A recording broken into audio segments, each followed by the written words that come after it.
Okay, everyone, I think we're ready to start. Thank you, everyone, for joining today's town hall. We're going to be discussing a little bit about everything that happened in the month of August at Neptune Mutual, and we have co-founder Edward with us today. Hi, Edward. Thank you for joining us. Everybody, thank you for being patient. Just sorting out one or two things with Discord, but I think we're there.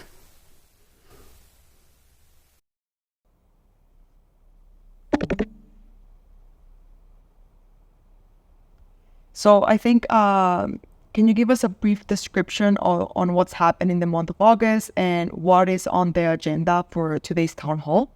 Sure, so let's have a look at the agenda. We have five, in fact, main points today. We've got monthly updates. Let me just scroll forward. As you can see here, we've got 5 updates. The first 3 we'll go through in the monthly update format. That's to say, they are available in our monthly newsletter. And just a reminder, you can sign up for that on our website, get it directly into your inbox. And we are also recording this monthly update and Discord sort of AMA, and we're recording it and be publishing that in our YouTube channel. So in terms of the agenda, we have the content creator program, and we have NPM token updates. We have a little news about the liquidity gauge. Obviously, the Curve Finance incident, which our community will know about, and a brief update on NFTs. So those are the things that we want to cover. I'll do the first 3, and then we'll spend a little bit more time on the last 2. All right, sounds good. Sounds like we have a lot in the agenda for today. So can we start with the content creator program? Sure. So we've asked the community to help us talk about Neptune Mutual and share with their respective communities their thoughts on parametric cover. We've had a good response, and we have some content that is already now live. So by all means, check out YouTube. We have a blog creator who's published an article. There is Shelley May, who has created a YouTube for us. And so by all means, check that out by searching with the hashtag Neptunite program. And we can drop that in the messages in the link below, and then you'll be able to see some of the content that has been produced so far as a result of this content creator program. More to come though. Okay. Amazing. So everyone, you heard it. All you have to do is search the hashtag Neptunite program, and you can see everything that was created by these amazing contestants. And make sure you let us know in our Discord and on our socials what you think about it, and retweet and please also support the content creators. Work really hard on this content, and we're excited about this initiative. So, build on this content with some community and engagement, and show you are true Neptunites, and share on your socials as well. It's much appreciated. So moving on from the content creation program, which I'm sure there are going to be more programs in the future, can we talk a little bit about what's happening with the NPM tokens? Yes, so we are working on improving the visibility of the token, the NPM token USDC pool that we have on SushiSwap on Arbitrum and Uniswap on Ethereum. So the NPM token is now whitelisted on SushiSwap, and that means that the token pricing information is now flowing through and showing correctly. And the NPM USDC pool now shows up when you search for it in SushiSwap. So those are improvements.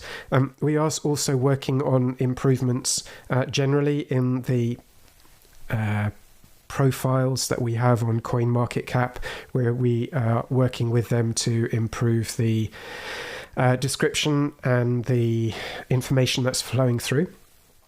And finally, we are publishing links to our pools on SushiSwap and Uniswap directly from our marketplace application and website.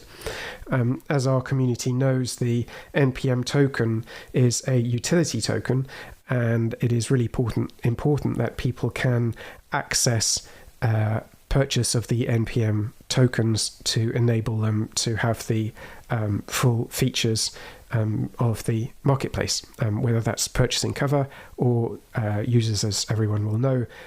Tokens are required for providing liquidity because you need to stake NPM tokens to provide liquidity.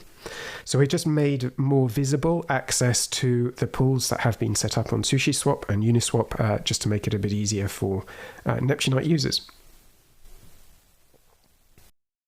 Okay, amazing. So the links will be available in the marketplace in the next few days, right?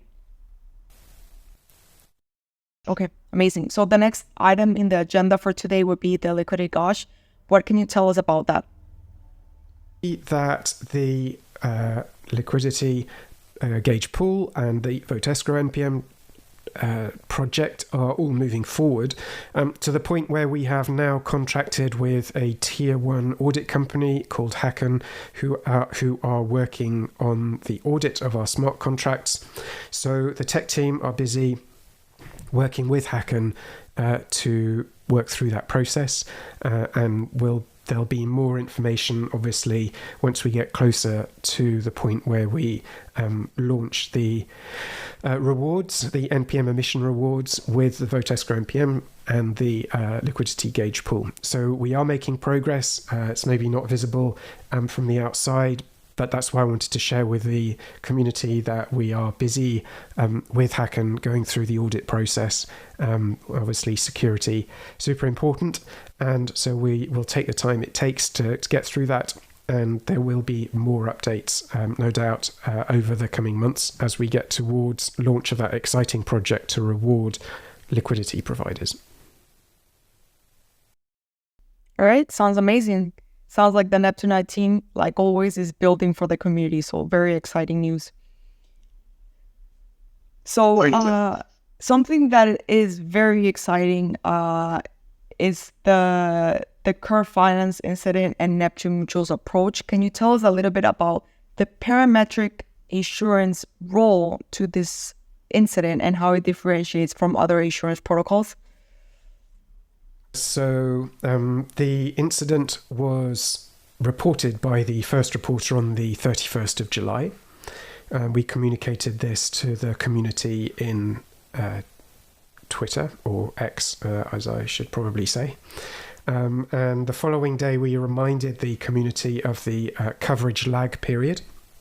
So the coverage lag period is a security measure that we implemented, or we have inbuilt into our protocol, and it's simply there so that if there is market knowledge of a potential incident before that is flagged by a first reporter, that we don't have people coming into our marketplace purchasing cover on the back of information that they've seen that there's a potential incident. That's not the purpose of cover protection.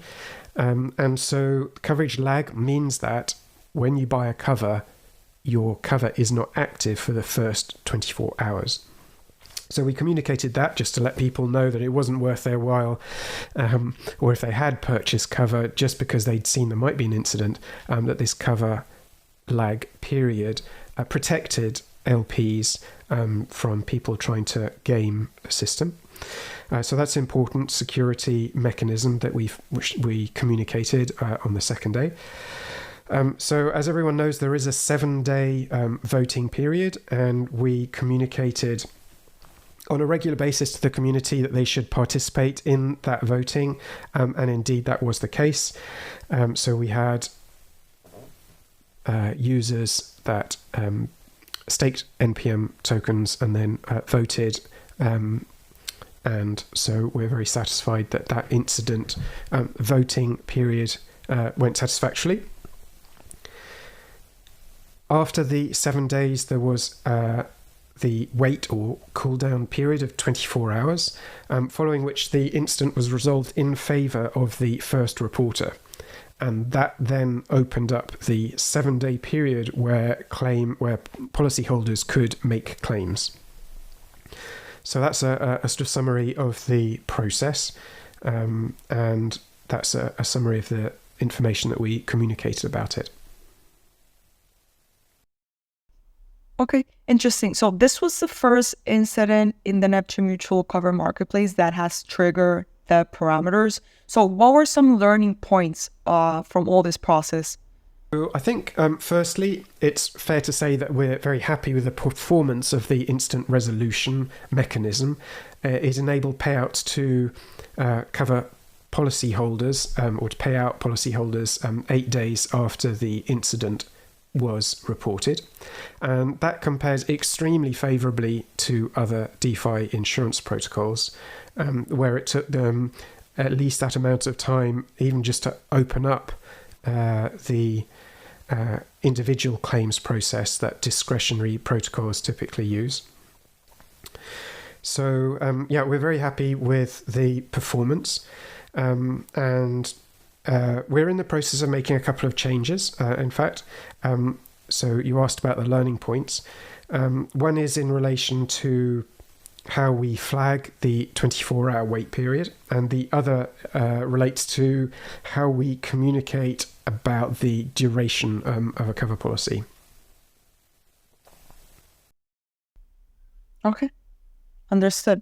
So I think we can move on to the final point in the agenda, which are the NFTs. Any updates on this? So the first thing is I'd like to reassure the testnet winners that their NFTs are going to be dropped to them very, very soon. Should be this week, in fact.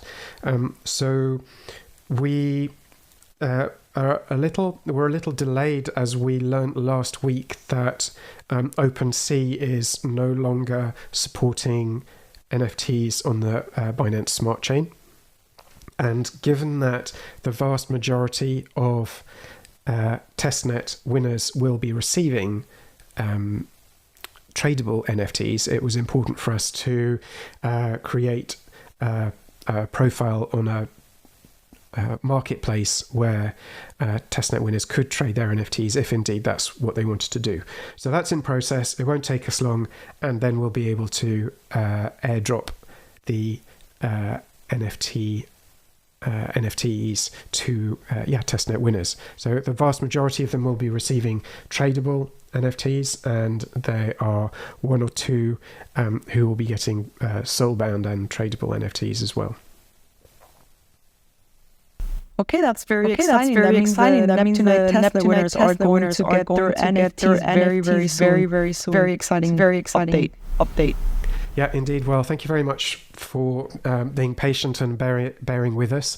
So the NFT portal and the program was sort of bigger than we expected. We're pretty happy and excited with the form that it now takes, and I appreciate it's been a while since the testnet, but nonetheless we are keen to reward those that helped out so much, and so we're very keen to get you your NFTs. Hope you appreciate them, and hope you'll be willing to share and talk about it in socials, and so those will be with you very, very soon.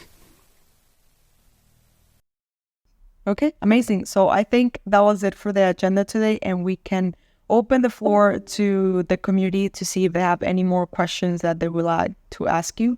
So let's give it a few minutes. Guys, you can type your questions in the chat and I'll read them out loud, and co-founder Edward will do his best to answer them in time.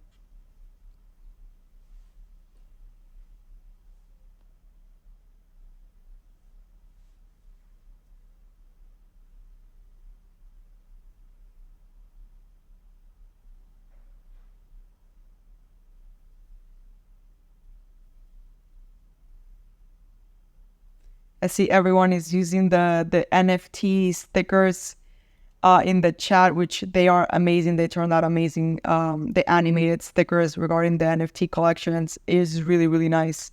So if you haven't seen them, please check it out and show us your favorite NFT sticker.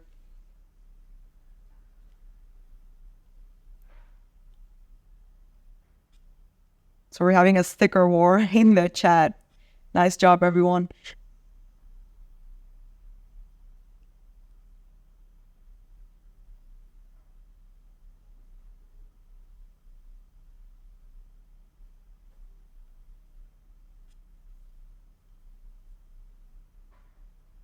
So I think that's it. No one has any questions. So we can finish today's town hall, and let me just say thank you everyone for joining. And then remember, we have this on a monthly basis, and we have our spaces and YouTube videos, and you can always submit your questions in the chat, and we can address them on the general chat, or you can submit them before days in advance for the next month's AMA, and we'll make sure to answer them in the AMA as well. So I hope everyone has an amazing day, and keep showing support. We really, really appreciate it, everyone. Thanks, everybody.